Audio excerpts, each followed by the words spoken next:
Good afternoon और मेरा नाम आदित्य है और आज हम एआईएमएल का सिलेबस डिस्कस करेंगे। मेरे को काफ़ी दिन से काफ़ी डीएम्स आ रहे थे टेलीग्राम के अंदर कि भैया हमें सिलेबस चाहिए, एआईएमएल का क्या क्या पढ़ना होता है वगैरह वगैरह। तो आज हम वो सब डिस्कस करेंगे इस वीडियो के अंदर। अगर आपको फिर भी कुछ डाउट रहता है तो आप मुझे कमेंट सेक्शन के अंदर पूछ सकते हैं। अगर आप पहली बार मेरी वीडियो देख रहे हैं तो प्लीज़ मेरे चैनल को सब्सक्राइब कीजिएगा, लाइक कीजिएगा और वीडियो को शेयर भी कीजिएगा ताकि और भी लोग हमसे जुड़ सके। आज हम देखेंगे सीएससी एआईएमएल का पूरा सिलेबस, जो कि पूरा 4 साल का डिग्री कोर्स रहता है। Let's start. जैसा कि आप सब लोग देख सकते हैं कि हम आ गए अंदर। देखिए, सबका सिलेबस थोड़ा सा आगे पीछे करके हो सकता है, लेकिन ज़्यादातर जो ऑटोनॉमस कॉलेजेस होंगे वहाँ पर ऐसा ही स्ट्रक्चर होगा सिलेबस का। ये मेरे कॉलेज का सिलेबस है। मैं आपको बताता कि आपको 4 साल में एक्चुअली क्या क्या पढ़ना पड़ता है ना। Curriculum structure and scheme of evolution, ये 4 year degree program in bachelors of technology CSC AIML का सिलेबस है, जो कि 4 ईयर का पूरा प्रोग्राम रहता है जिसमें आपको 8 सेमिस्टर्स पढ़ने पड़ते हैं। तो हम सिलेबस डिस्कस करते हैं बिना टाइम गंवाए। फर्स्ट सेमिस्टर की बात करें तो आपको M1 रहती है, मैथमेटिक्स और कंप्यूटिंग 1। देन केमिस्ट्री रहता है, देन कंप्यूटर प्रोग्रामिंग रहता है, ज़्यादातर C से ही चालू होता है। देन PST रहता है आपको प्रॉब्लम सॉल्विंग टेक्निक, जिसमें आपको एल्गोरिदम वगैरह पढ़ाए जाते हैं, प्रॉब्लम को कैसे डिफाइन करते हैं वगैरह वगैरह। देन IDA करके रहता है एक इंट्रोडक्शन टू डेटा एनालिसिस, इसमें एक्सेल वगैरह रहता है आपको। Then PCS professional communication skill रहता है। देन प्रैक्टिकल्स में बात करें तो आपको रहते हैं 3 प्रैक्टिकल्स, जिसमें CP का लैब होता है आपका, हमको ऑफिस टूल्स था, ICT इंफॉर्मेशन कम्युनिकेशन टूल्स, आपको शायद कुछ अलग होगा। देन IDA रहता है introduction to data analysis lab.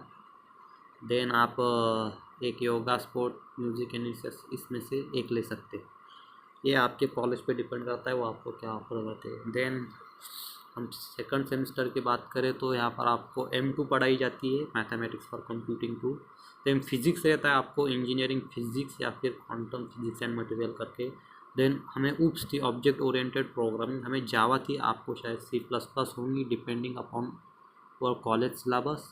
Then उसके बाद रहता है डिजिटल इलेक्ट्रॉनिक्स, कुछ लोगों को BEEE करके भी रहता है, हमें D था।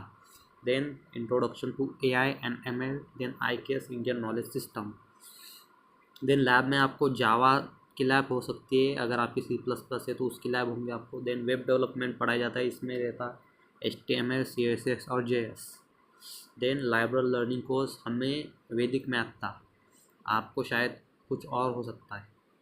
देन थर्ड सेमेस्टर की बात करें तो इधर रहता हमको data structures and algorithm, then computer architecture and organisation, then MDM1 करके रहता।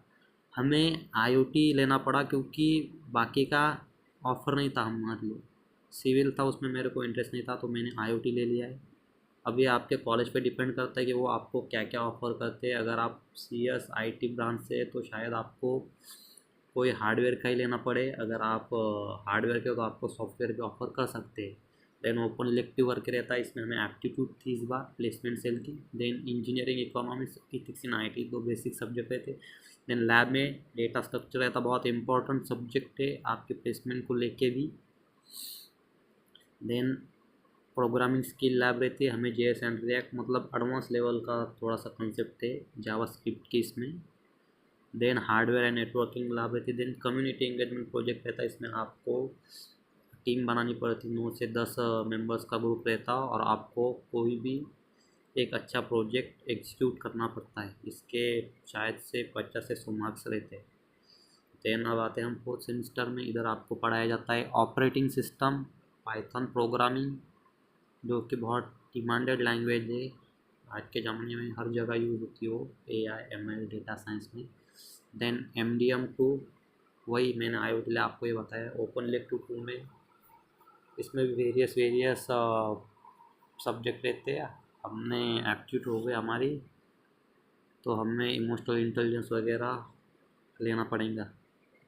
Then startup innovation and entrepreneurships, then digital promotional tools, then industry 4.0 5.0 करके सिलेबस है। देन लैब में लेती OS lab, Python lab, then programming skill lab 2 जिसमें आपका MongoDB and Node.js cover होता है। देन आर प्रोग्रामिंग जो कि डेटाबेस के लिए यूज़ होती है, कुछ लोगों को SQL रहती। देन अब आते हैं 5th सेमेस्टर में, इधर रहता artificial intelligence, theory of computation, DBMS database management system, then program elective course 1, then MDM 3 रहता, देन ओपन इलेक्टिव 3 रहता। लैब में आपको AI लैब पढ़ाई जाएंगी, DBMS, then mobile application development, then software testing. So यहाँ पर आपका 5th सेमेस्टर में बहुत इंपॉर्टेंट सिलेबस आपका कवर हो जाता है, बहुत इंपॉर्टेंट सब्जेक्ट रहते। देन जैसे अब आएंगे 6th सेमेस्टर में, तो इधर आपको पढ़ाया जाएगा ML machine learning, compiler design, program elective course 2, program elective course 3, then research methodology and MDM 4। Then इधर ML लैब होता आपका, compiler design lab, then full stack development, then campus recruitment training. अब यहाँ पर आपका फुल स्टैक डेवलपमेंट जो पूरा जो कोर्स रहता वो इधर फिनिश हो जाता, आपको पूरा वेब डेवलपमेंट इधर पढ़ाया जाता है, front end plus back end. So इधर आपका भी ये एंड हो जाता है। देन जैसे ही आप आते 7th सेमेस्टर में, इधर पढ़ाया जाता आपको deep learning, design and analysis of algorithm, then introduction to generative AI जिसके आज मार्केट में काफ़ी डिमांड है। Then program elective course 4, 5 and MDM 5 रहता है। इधर आपका MDM मल्टी डिसिप्लिनरी माइनर समाप्त हो जाता है अगर आपका IoT होगा या फिर मैन्युफैक्चरिंग वगैरह, तो ये इधर आपको 7th सेमेस्टर तक पढ़ना पड़ता है। देन लैब में DL का लैब रहता है, design and analysis of algorithm lab, emergency technology lab, then major project phase 1, इधर आपको एक अच्छा प्रोजेक्ट करना ही करना होता है। देन अब आते हैं हम लास्ट सेमेस्टर में, इधर आपको रहता NLP natural language processing, program elective course 1, then internship.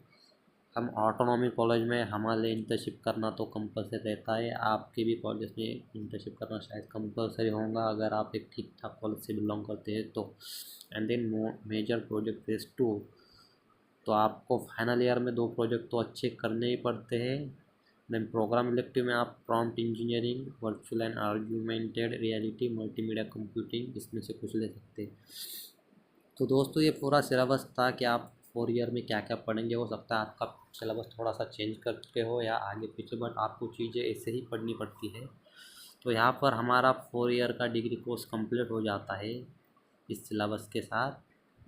Then इधर हॉनर करके भी रहता है, ये वही लड़के ले सकते हैं जिनकी CGPA 8 या 9 से ऊपर है, जिसमें आप डबल माइनर या फिर हॉनर भी कहते हैं उसको, इसमें आप साइबर सिक्योरिटी वगैरह वगैरह स्पेशलाइजेशन ले सकते हैं। ये डिपेंड करता है आपके कॉलेज के ऊपर कि आपका कॉलेज क्या आपको प्रोवाइड करता है। सो ये सिलेबस था दोस्तों, हमने पूरा सिलेबस कवर कर दिया है। अगर आपको अभी भी कुछ डाउट रहता है, अगर आपको इससे भी और डिटेल में चाहिए और क्या क्या अपॉर्चुनिटीज़ है, कौन सी ब्रांच हमने लेने चाहिए, कौन सा ट्रेड हमने लेना चाहिए, तो आप मुझे कमेंट कर सकते हैं। मैं आपके पूरे सवालों के जवाब दे दूँगा। और आपको अगली वीडियो किस पर चाहिए इसके भी ऊपर आप कमेंट कर सकते हैं मुझको। So thank you all of you. And अगर आप चैनल पर नए हैं तो प्लीज़ लाइक कीजिएगा, शेयर कीजिएगा, सब्सक्राइब करिएगा ताकि और भी लोग हमसे जुड़ सके। सो मिलते हैं हम नेक्स्ट वीडियो में। Thank you so much guys.